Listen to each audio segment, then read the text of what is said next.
A video circulating widely on social media is sending shockwaves across Zimbabwe's political landscape after opposition leader Herbert Chamuka publicly threatened to set fire to advocate NACHAMISA's home. Nizarabira mashoko nyuka pangwa na chinzi shock as opposition leader threatens to ban advocate NACHAMISA's home. Don't forget subscribe or like out on the bell icon.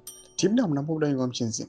In the video, Chamuka, leader of the People's Unity Party, can be heard saying, "Bana Nelson Chamisa tichapisira dzimba biti tichauya ikoko," a statement that has been widely condemned as incitement to violence. Chamuka reportedly made the threats over disagreements concerning what he describes as the inclusive government agenda targeting Chamisa and fellow opposition figures Tendai Biti for refusing to participate.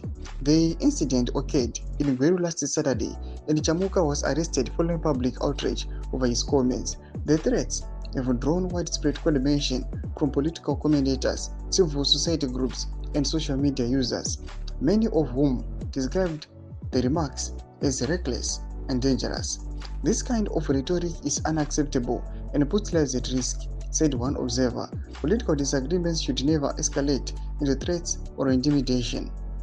The case continues to spark debate about the need for responsible conduct among political leaders, with many urging authorities and party structures to take action to prevent further escalation. Doma developments aripo panguva ino tiona Chamuka achiti aiwa tichada chandonodzipisa dzimba dzananozonjamisa kana vasiri kuda kuva actively involved munhau aiwa dzekuti nyika yeZimbabwe isununguke ibudirire tifaitage nezvigananda. Mina kumese kuchemeredza funguro aim to pamusoro pechitiko ichi. Musawana subscribe or like, chat on the bell icon.